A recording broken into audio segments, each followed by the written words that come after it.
You're listening to the AFTERBUZZ TV network, now the largest new media platform on the web, and your #1 source for after-show entertainment. Very good, Keith. Johnson. From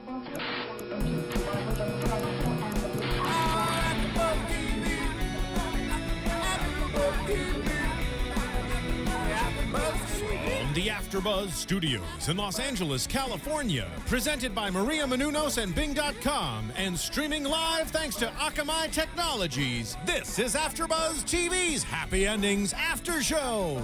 We'll break down tonight's episode and get you all the latest news and gossip. If you'd like to buzz in on tonight's show, you can buzz us at 424-256-1729. That's 424-256-1729. And now, another post-game wrap-up show for your favorite TV show. It's AFTERBUZZ TV's Happy Endings After Show. Woo! Thank you. Woo! Bing is for doing, and we're doing another AFTERBUZZ show for Happy Endings. We're doing episode 8 and episode 9 of season 3. I am joined with Mr. Mike Carrier. He is a super fan of the show. Mike, thank you. Thank you for having me. And it's just us two, so. Yeah, you and I will have an intimate date, and we will discuss this program. Oh, okay. I'm kind of getting, okay. Well, let's do that. So, let's just start off with episode 8. So we started with Comic-Con, and we started with Alex, and she was really excited about going, and she had the parrot. The racist parrot. Tyler. Talk to me about the parrot. Parrot just says the most offensive things you could possibly come up with, such as the parrot hates Mexicans but loves their food. Mexican food. Oh my god. So funny. But tacos are good. I'm sorry, I love tacos. They're outstanding. So, I mean, really good. I love that they brought the parrot back into this episode because we haven't seen the parrot in a long time, and unfortunately, the parrot. This may be the last time we ever see the parrot. Yeah, sadly. My favorite character is now off the show, so. Was it really your favorite character? Wasn't my favorite character, no. Oh. So go to the parrot, and then we go into, Dave and Jane and how they, we're going to go into that later, how they try to set Max up on his date. Mm-hmm. But, back to that parrot. So, Alex leaves. I'm trying to think, didn't Dave, he wrote her a song or something about. Dave did write a song that was all about coming. Which can't wait for her. It was a very sexual episode, wasn't it? It was very sexual. It was extremely sexual. And Alex was going to Rom-Comic-Con, which is hysterical. Yeah. And then they started doing different jokes about Comic-Con and different. What were they saying about that? All those different festivals for different shows and whatnot, such as James Bond Con. James Bond Con, yeah, and then she tried to get, and then Alex tried to get Max to go with her, and he's like, no, I'm not going to go. I have more things to do this weekend. Mm-hmm. And then back to the apartment. It's when we get to more of the bird. Back at the apartment, it is Brad and Penny, and they're kind of like horseplaying around. And Dave sends a text message to Alex to come down to the garage or down to the car. And Penny's like, that sounds kind of odd. She was the first one to actually call that out, which was interesting. Yeah. She's good at calling that stuff out. Yeah. Penny shocks you sometimes, doesn't she? She does. She's a hysterical character. Casey Wilson's an unbelievable actress. Because she kind of has just the right, she's so spacey many times, but then certain times she's the one that kind of just brings things together. She can be brilliant. Yeah, she can. And addresses it for the audience, right? Mm-hmm. Mm-hmm. So then, then they shove Alex. Well, right before Alex leaves, they ended up, Brad and Penny ended up breaking this little clay thing that she made. She had stepped out of the room, and it just shatters into probably 10 or 15 pieces. Mm-hmm. And they're like, oh, we'll fix it while she's gone. And then the parrot starts chiming in, like, you broke it, Brad broke it, Penny broke it. Right. Alex comes back in the room and is terrified. She's like, wait, what's going on? What's the parrot talking about? Yeah, and then they're like, oh, nothing, everything's fine, and they just scurry her out of there as fast as they can. They basically throw her out of the apartment. Oh, yeah. And then, they're like, we'll fix this, blah, blah, blah, they kind of take care of it, and then, to fast forward a little bit through that, they buy a bunch of glue, they put the plate together. Super glue from their super that's got extremely strong fumes. And it ends up killing the parrot. Poor Tyler. And then, I know. And Brad and Penny have no idea what to do. It's but when it happens, like, so they put the plate together, and, you know, they go sit back, you know, they're like jumping up and down, dancing, like cussing out the parrot, like, hey, you know, we fixed this, we showed you. They look over, and, you know, the parrot's down there, and then they come up with this big scheme. And I was really shocked that Penny slapped Brad 3 times. You know, because he had different ideas. She's like, no, this is a dumb idea. No, this is a dumb idea. And then that 3rd time, he's like, I didn't deserve that. We had kind of that similar idea. We had the exact same idea. You just kind of phrased it a little bit differently. Yeah, and then that scheme they had, like, what did you think of the scheme that Brad and Penny kind of concocted regarding the...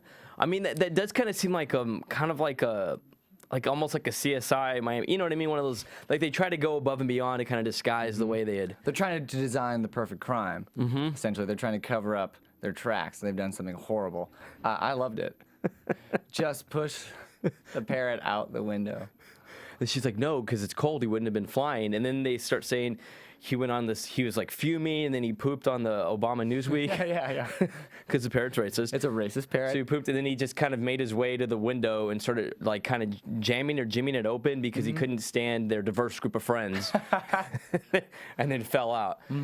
And then they talk about having to clip his wings and all this stuff. And I just thought it was kind of sick though in a way when they threw the parrot out the window. They both felt terrible. You could tell. And Brad's fantastic. He will always just shriek if he feels gross, and he knew he was doing something terrible right there. And you could hear the parrot hit the trash bags below in the dumpster. Like I really did. I love that sound effect that they included in the episode. This is a great touch. And then then keep moving through it real fast. Like when Alex found out. Like, I mean, what was your thoughts on that? Well, the funeral itself, the fact that she was throwing a funeral for her racist parrot was hilarious. And she had that slideshow going on in the background for the memorial of the parrot. I loved each of those photos, especially the photo of the bird drinking with her. Yeah, you know, because that photo was up, and then right before that is when Penny and Brad, they both started confessing they couldn't handle it, they couldn't take the heat, and they're like, it was me, no, it was me, and then she's like, you killed him, and she's like, I knew who did it, but I didn't know it was you guys, and then she read the toxicology reports, and she's just going through them, and then she's like, liver poisoning, and they're like, well, who did that? And they're like. And that's behind you. That's in the joke. She's like, well, it was Cinco de Mayo, or he had to have a margarita. Like, I couldn't help it. And then, it just kind of went. But, yeah, it was kind of, and she thought she had actually killed him from heartbreak because they got into an argument about the Comic-Con.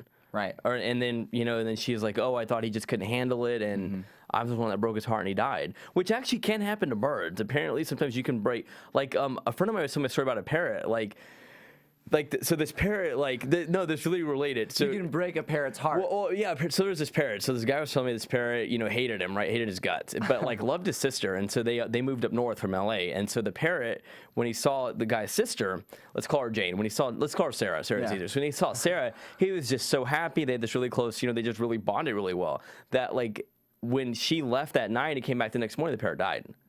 Because it died. Yeah, so that's why I was like, oh, that actually has happened, or I've heard of that happen before. I know that sounds really bizarre. But yeah. So but you could tell Alex and the parrot, Tyler, had a really close bonding that they really, and she for some reason loved that racist parrot, and the parrot really hated Brad, and Brad was like, yeah, the parrot hated me, Because he was black. Well, and he made a comment, too, about Brad getting out of a limo. He said when Brad was getting out of the limo, he asked what team I played for. Yeah. And Brad really couldn't stand that parrot, which is, again, really interesting that Brad was so sad when the parrot died. You can show that Brad really does care about his friend and her happiness above all. It's important. I think that's what's amazing about the show is that everyone is actually genuinely, they have strong bonds as friends. Yeah, and it kind of shows, a lot of times when you get older, you tend to weed your friends out, and then you keep your core base of friends. Yeah, they've whittled it down to, I think, the favorite people in their life. Well, and now, switching gears, now more to, the little love side of this episode, Jane and Dave trying to hook Max up.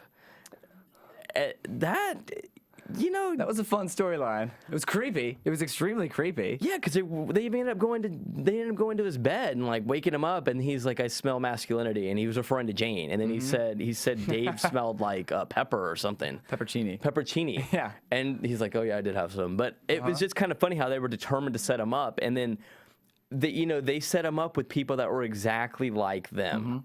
I just thought that was hilarious. That was fantastic. Yeah, Dave set him up with a guy who played acoustic guitar and kind of talked like a surfer dude. and then Jane set him up with this woman or this guy who had Looked like a woman. He looked like a woman. He had like Wasn't that Jamie legs. or was it Ben? Wait, hold on one second. I think we do have a caller right now. Oh, we do. Do we have a caller? Hello. Oh, is this Mr. Ronnie, superfan? What's up? Hey, Ronnie. Ronnie's What's calling up, all the way guys? from New York. How you doing, buddy? I'm doing good. It's so funny that I got to a quick minute here to talk to you guys. I was dying to talk about the show, of course. And always, as I told you, Thomas, from last season, my favorite thing about this show, I think Jane has become my favorite character in a lot of ways. All of them are funny, of course. Jane is definitely the Monica of Friends type scenario. But when you have Jane and then teaming up with Brad, because as a couple, they make the best team. We all know this. That is why we love to watch them. And then they were trying to set up Max. Like, this is funny for us as viewers to watch. And I definitely love that storyline.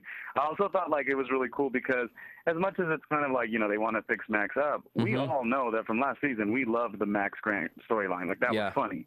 So I think that kind of was definitely good, you know, for the writers to make that happen. Well, what did you think of, you know, Alex and Dave's pick, you know, Jamie and Ben? I think Ben was Oh, you mean, Ben was that Alex. they were so similar to yeah, who they like were? I mean, Ben. I think Ben was one that looked like a female, and then Jamie was like literally playing it like a Lilith Fair, playing a guitar. Like that's what he looked like.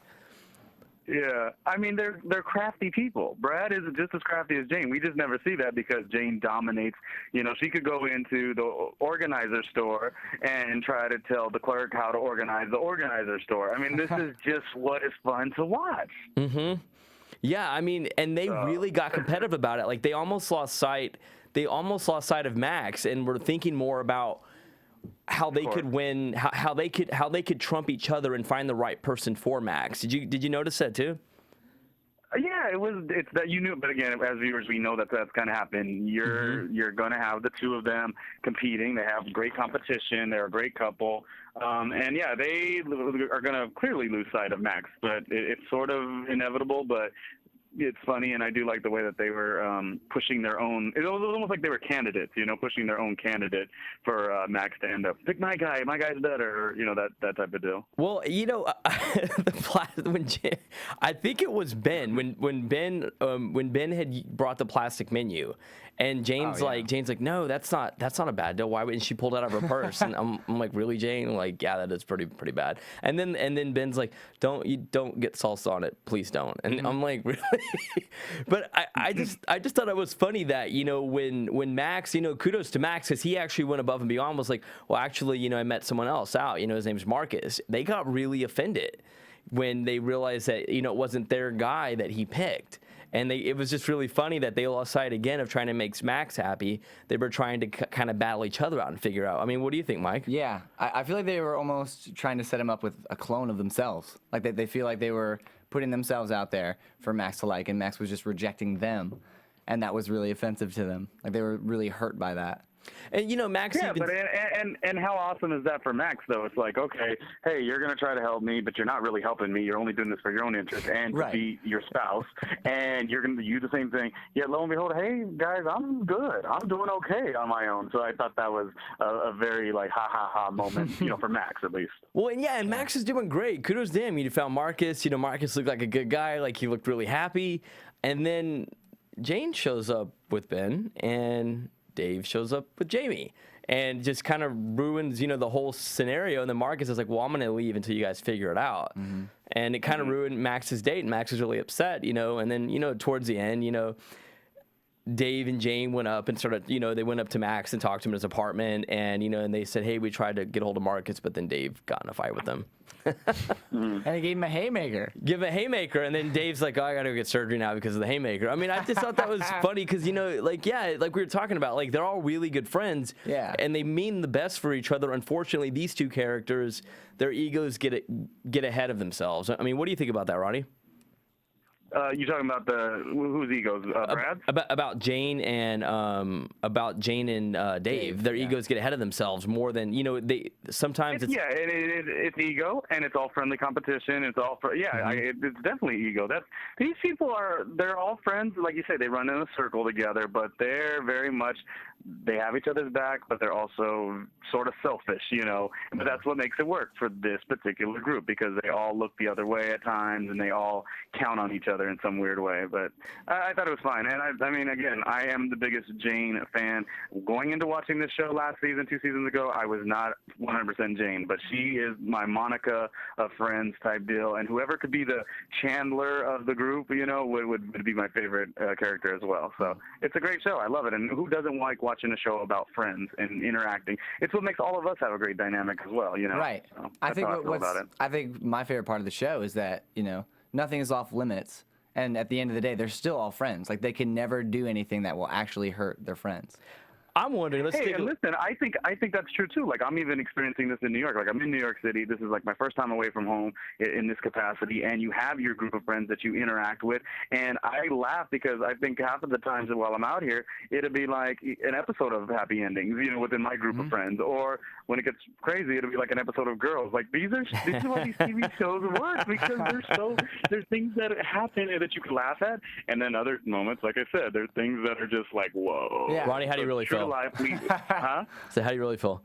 How do I really feel? I know. Well, I won't take up any more of you guys' time, but I definitely I could sense it was a guy's night. So if Kelly's not there and Spicy's not there, I had to jump in and be the spicy one just for our spicy Maricela. But that's how I feel. And thank you guys for having me. I really appreciate it. No, if you want, stay in the line a little bit, because we're gonna do a quick. We're gonna hit some more stuff in a minute. But I was just wondering, do you guys have you ever had your friends try to set you up and it goes bad like this? Lately, now more than ever, yes, and they need to mind their own business because I'm a grown man and I am okay. Yeah, it's fine. Yeah, but for a sitcom purpose, yes, continue to have that on the show. I love that type of stuff. Got it. And, you know, guys, go to iTunes, rate us, and comment, and tell a friend. It only takes a minute. Just be sure and rate us. We love the max amount of stars, and be sure and download us. We definitely love feedback. Thomas, I'm gonna make sure I tell all my friends out here in New York. I'm gonna jam right now, but thank you guys for having me, and I definitely am excited about AfterBuzz and, you know, the girls show and all the things you guys are doing over there. I miss my LA peeps, but I'll see you guys soon. From coast to coast. Thank you, Ronnie. Later. All right, bye. Yeah, so, you know, let's go into episode 9 right now. So then, you know, let's talk about Brad and Dave and being a handyman. Like, what was your, you know, Brad, you know, from the very beginning of that episode, Brad, you know, felt it was brought up to him that Jane demasculates him. Like, remember when she walked in the bar and Jane was like, "Oh, I sold 4 cars. I got these drinks. Hey, Brad, can you get me this?" And then he's like digging through his purse, like his little man bag. That's great. Which I thought, like, he plays that off very well. His voice octave goes so high, and he just becomes so over the top effeminate. It's such a delight to watch, and he can pull it off too, because he can play both ends of that spectrum. He can play super aggressive. He can also play super effeminate, and it's hysterical both ways. But yeah, they definitely wanted him to show that weaker feminine side in this episode, and obviously because Jane is so controlling, that's what he's going to revert to, because he's terrified of her. No, definitely, and I know that's what's so great about their relationship, because they're such polar opposites in certain ways, but he balances her out, and she nudges him when he needs to be nudged. Yeah, you know, she's like, hey babe, can you call the guy to fix the light? I want to put the dimmer in. And he's like, oh, okay, sure, I'll do that. And then, you know, all of a sudden he's like, wait, she doesn't think I'm a man. What's the deal with that? And then that's when Dave and him are like, oh, we can do this, and they start, you know, handshaking and all that. And it just doesn't go. No, they plan on Bob Vila-ing it up. Which, you know, that's definitely like a throwback to like early 90s. I don't remember watching the Bob Vila show. Of course. He would like fix up these houses in New England. You're like, wow, I can do that. And yeah, every man wanted to be Bob Vila. I tried to fix my kitchen once, and I tried to Bob Vila it, and I got Vila'd. Let's just put it that way. Vila'd? Yeah. Vila'd? Yeah, it was pretty bad. You got canceled. I had to hire a husband, actually. It's this thing in LA, and the guy actually assessed him and was like, you can fix it yourself. I had to re-strip my cabinet. It was a mess. So I definitely went through a situation. Very relatable. But I know a lot of relatable things. It's a challenge, though. It is a challenge when your woman wants you to fix something around the house, and you just say, oh, I don't know how to do this. I mean, probably right now what we would do is we would go online and look it up. Yeah. Well, I was told it's so easy to fix this. Just like you know, Brad's like, oh, we can fix the dimmer. We can put this in. It's not going to be that hard. I'm like, oh, I can do that. let's just say if you don't stain something properly, the fumes are very hard to, it doesn't dry. It could kill a parrot, and Right. I couldn't stay in my apartment for a little bit, so I had to redo it. Yeah, that's really relatable. But so they're trying to, that's why I was watching. I was like, oh my gosh, this is very. I mean, this has happened to a lot of guys. I mean, and women too. I'm sure. You think you can take something on because you want to prove a point, and you can't. So they're trying to fix it. They fix the they get everything right. They're both like tightening, lefty loosey, righty tighty. Just like really, adamant about it. And then they flip the switch and everything blows. And Brad freaks. He shrieks. Ah! I mean, I'm clearing my man throat. Oh. Brilliant. He's hysterical. That was hilarious. And then, they try to fix it, and then it just creates a bigger mess. And then by the time Jane gets home, they had tossed the toaster. He was doing presses with the chair, I think, Brad, or something like that. He passed the 5 lift barrier. And he was on the 6. Well, and just like it all came full circle when he addressed it. He's like, "Well, I don't feel like I'm a man, Jane. I don't feel like you." And it's a lot of times it happens in relationships. A lot of women don't realize like they demasculate their man, and it's not something that they mean to do, but it's like women can do everything a man can do. Well, 99% of things a man can do, right? There's just some genetic things that are a little different, but yeah, like, and a lot of times you have to let a man be the man, even if you can hang the picture, ladies, you gotta let the man hang it. If you want to go, you're gonna clean the house. You can take the trash out. Have the man take the trash out. Have him mow the lawn. I know you can do it, but it makes him feel. We gotta feel important, and that's what Brad was trying to prove. He's like, I'm still needed, right? And that's what she said. She's like, did you like spray fart in this place or something? He's like, well, kind of. And she's like, you're the biggest fan, but like you're the biggest fan out there. You're perfect for me, and it just kind of reevaluated himself, which that does happen a lot in real life. Yeah, and Jane obviously apologized. She did for what she did, and then they cut scene because it got a little sexual. Not really. They're definitely the most sexual. I know. Yeah, they're always having sex in the bathrooms at wherever restaurants they go to. But yeah, that couple's outstanding. Do you remember when he was lying to her like a couple of episodes ago, and then he jumped in the tub because she was gonna? I thought that was He's in the business suit. That was the funniest thing, and he tried to hide it, and she caught him, and it just ruined the whole. He was trying to hide the fact that he had a job because he didn't want her to be the breadwinner again. So it was kind of a similar theme. I think that was episode 1 of this season. I think that was episode 1. Yeah, that was a great episode too. Which proves men don't ever lie, because your wife or girlfriend will be more upset that you lied than what you did wrong. Yeah. Like that trumps everything. I have 2 sisters. And they'll find out too. You're never going to be able to hide it. And if you do hide it, you're going to hate yourself for hiding it. And then that's true. Well, I mean, it's a lose-lose, and Penny and Alex were in a lose-lose situation. I mean, it kind of it was a win-win, but then it got a little lose-lose. Like, that's right. Yeah, they had a celebrity come in. Winnie? Winnie came into Alex's store. Well, she's a famous pop star, and Penny was just like rambling on, and I thought it was funny because, if you jam out to pop, in your car, it's okay. Like, we all do it from time to time. Don't be ashamed. But some of those songs are just so like, I fell in love with the love song, baby. The words just don't make sense, and they're so dumbed down. They're very cheesy. And it was funny that Penny was just like singing these random things that, obviously the writers did a really good job of incorporating. And it just made me think of all these songs. I'm like, wait, that does sound like this song. That sounds like that song. It just... Yeah. Oh, yeah, she was criticizing all those songs, but also embracing them and just showing how much she loved those songs. You could definitely see her like singing in her car and dancing in her car to those songs that she's pretending to hate at that time. I do the same thing. Oh yeah, I listen to boy bands in my car all the time. I listen to it all. Yeah, good. And then Winnie had bought the shirt, the dress because she was gonna go on a date, and she had told Alex, she's like, hey, I'm gonna go on this date. The only person that she had told. And then Penny is like, oh, I'm the PR whiz. We can spin it. This is going to make your shop amazing. So they tell the publicity, they tell the paparazzi, like, this is where it's at. So they go and check it out. Well, Winnie's date doesn't like the idea that it becomes paparazzi. And then Winnie flips out, and it becomes like a big, scene. Her date leaves. She blows up. It breaks her heart. She's treated like a normal person. She's not a huge star. She's actually just a regular girl who wants a guy. And the guy leaves, so she's heartbroken. Which shows that she's, just as normal as anyone else deep down. Right. And she blows up, but it also blows up Alex's business. And she starts doing really well until one day when Miss Winnie walks in. And she sees the fact that her face is on all of these clothes, just making fun of her for freaking out. and becoming a psycho tramp. Which is funny. That was a jacket. And, Yeah. And then Alex is so dumb. Like, so even Penny was like, "Oh my gosh, I'm sorry, we got to fix this." And then Alex is like, "I'll give you a jacket," and it's a psycho tramp. And she's like, "It's your picture now." And then Penny's like, "No, stop. This has to." Like, it's like Alex. Like, I don't get. She really is that dumb. Like that. Like the parrot. She would have believed like that she had killed the parrot. She would. She wouldn't have thought. She wouldn't have thought it would have been Brad and Penny. I mean, she's just. I love how she plays off being that dumb. Yeah. Kind of like Married with Children. Christina Applegate. She was that dumb. Oh yeah. It's super naive but lovable. Yeah, because you can't hate her, but you're like, girl, how'd you? Damn. Yeah, they okay. definitely play her as a stupid character, but she's so lovable and she's so funny that you can't hate her for it.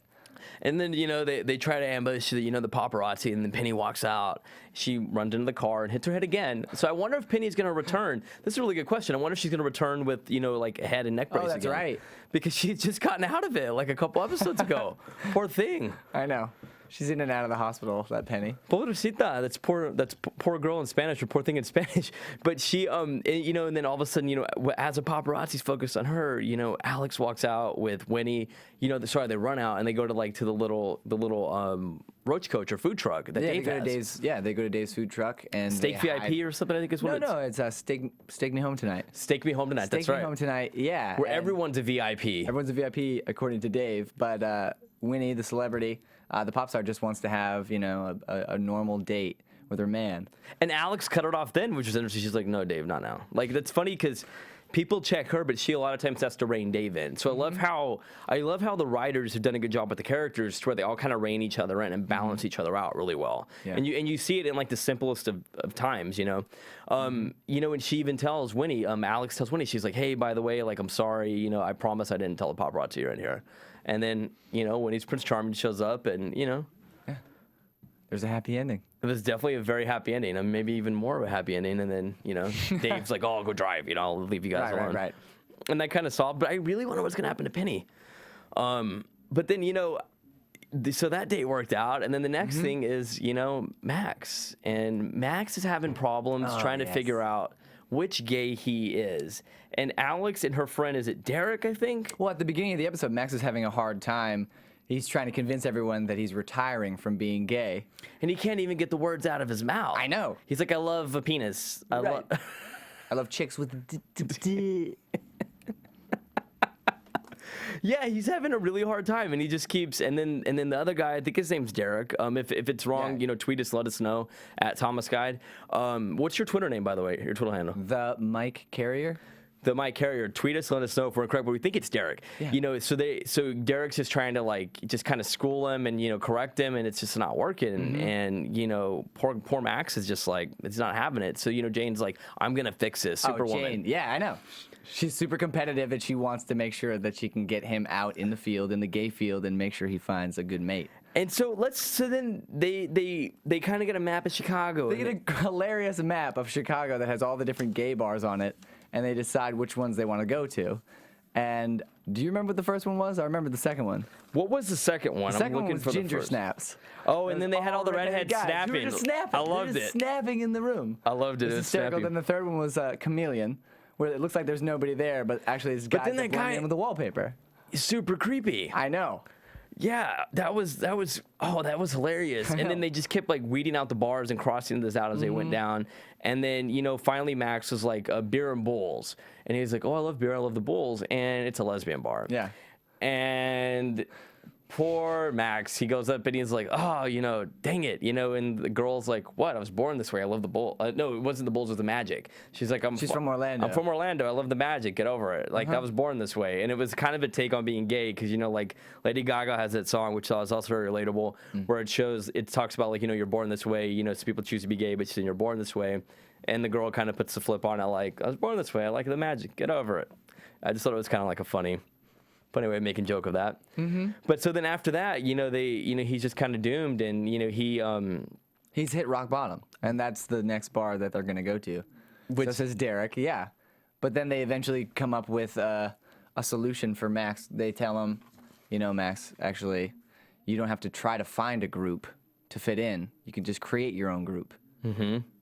which he does. I know. A really strange one that he puts in the paper.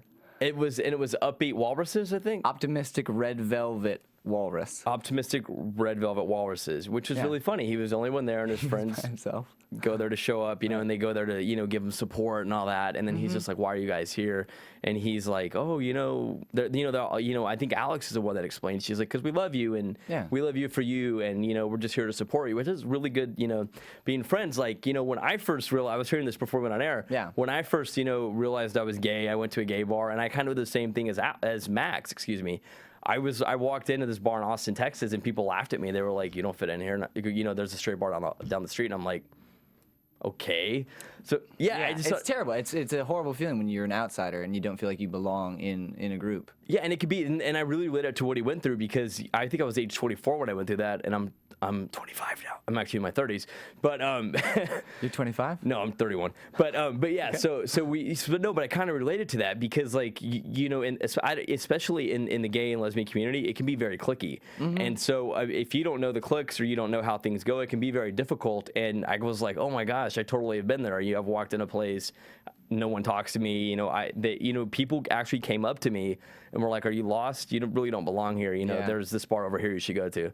And then I kind of figured it out, and and it worked out. But that's kind of what. How did it work out? Did you eventually just try to feel comfortable with yourself? So that night, like, I was at this bar called Rainbow Cattle Company. I called it Cattle Call. I don't know. And this lesbian walked in. This lesbian lady walked in. Obviously, lesbian lady. That's double. But she walked in, and she was like, right. We got laughed in the background, and she's like, "Are you lost?" And I'm like, "I wish people would quit telling me that." And she's like, "I'm sorry." And I was like, "No, I mean, like, I'm gay. I'm here." And she's like, "You're at the wrong bar. You don't go to this bar alone." And she explained, like, you go to this bar if you're with your friends or you want to hook up. And I was like, "No, I'm just here to have a good time." And she's like, "Then you need to go to Rain. Go to this bar. It's a bar on 5th Street in Austin. I don't know if it's still around."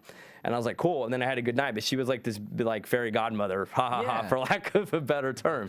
But it was pretty cool. And that's kind of what Max, in a way, went through. And his friends were trying to help him out.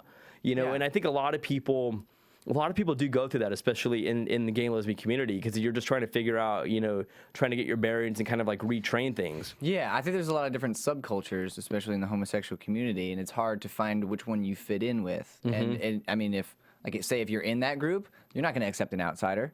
So, I mean, that's probably the scariest moment. And I think, this just relates to everybody, not just homosexuals. It just relates to anybody who doesn't fit in. Yeah, totally. And I never found a snappy ginger bar. I'm kind of disappointed. A ginger snap bar? You can make one. I want to make a group. And, and then it was funny because there was an optimist. So that one guy walked in before. I can't remember his name on the top of my head. It was a cute guy. Yeah, he was handsome, very handsome. He walked in, and, Maxim hit it off, and he's in the same boat, which shows, like you had said, just a lot of people sometimes don't feel they fit in for whatever reason. You move to a different city, or I don't know, you just don't have friends or whatever. You try to fit in. The guy was in the same boat, and Max is like, "Cool, well, welcome." And then this optimistic walrus walks in, and he's like, "This sucks. No one's here, but I bet it's going to be a good night," which is really good writing. Yeah, it's hysterical.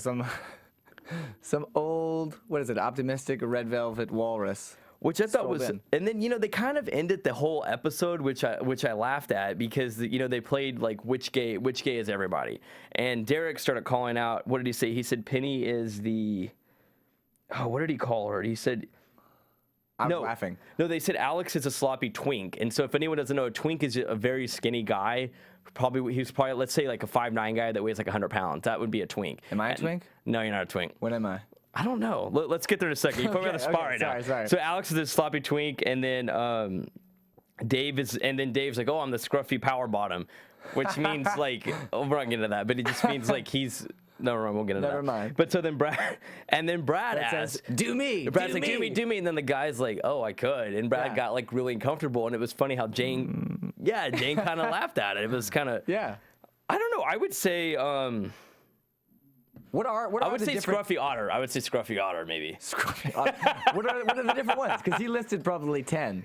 He said Scruffy Power Bottom. He said, I can't read my writing right now, but he said Scruffy Power Bottom. He said Sloppy Twink. But like just in general, bear. Okay, there's bear, there's cub. There's bear, there's cub, there's twink, there's jock. Thomas, explain them. What's that? Explain them. What's a bear? So a bear would be like a big guy, like that, like kind of has a bear, like a belly, like a bear, and like hairy, like probably big hairy bear, 30s to 60s, let's say, right? An otter would be like I've been called an otter because I'm hairy, but I'm not like big. Yeah. So and then a cub would be like a young bear type, like probably in his 20s, which is not as big as a bear. Okay. And there's like subgroups. Like people will go out like looking for cubs or looking for otters. There's that. The twinks, which we describe, are usually like really skinny, and they're like, oh my gosh, like really, did you do that? Ugh. Like that. They're the people that like. Can we say flip a bitch? But they flip a bitch like all the time. Yeah, there's kind of like that, like very like that. What does that mean? Really, bitch? So anyway, I'm totally gonna get hate mail right now. But I have all kinds of friends, so it's all good. Okay. But there's that, and then there's and then I guess you have like butchier guys and stuff like that, where they're they kind of just they're just guys that are gay, right? Mm-hmm. You also have like the trannies, which those are men that dress as women. Then you have lesbians, and a lot of times, which is interesting, when Max went to the gay bar, to the lesbian bar, to the Bulls, I was gonna say Bulls and beer.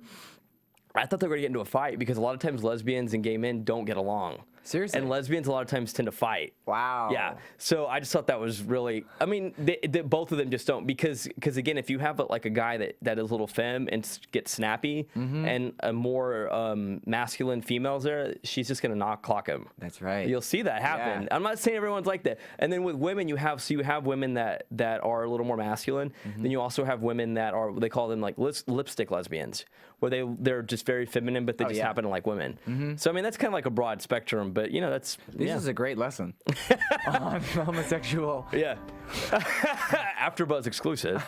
But yeah, so I thought that was a really interesting episode how they brought it all together, and it's really interesting to see your point about it because it can relate to just about anybody. And the thing I liked about it though was, for some reason I relate to Max in a lot of ways, and Kelly actually relates to Penny in a lot of ways, and we kind of joke about our friendship and how it's just so similar and funny in different ways. Right. Well, what I love about the show is that Max is actually my favorite character. Obviously, he's a homosexual, but they're not making fun of homosexuality. They're embracing it. Well, they're putting a different side to it because Max is a gay you never see on TV. Yeah. Because when I realized I was gay, I was like, I'm not like that. Like, how am I gay? Like, I don't fit that. Because there's a stereotype. There's a stereotype out there about homosexuals. This is the way that they act, but this is a completely different character. They completely breaks the mold of a homosexual on television. It's hilarious to watch. Well, which character on here do you identify with the most?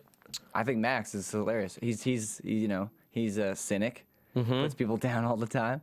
But he's so funny about it too. I know. But he's also super sad. He's also really vulnerable, and that's who I relate to the most. What about you? Obviously Max. Yeah, Max is the one. Just his life story, just a lot of things that happen, and just how, like a lot of things about him, like he is gay, and he's kind of struggles in his professional career.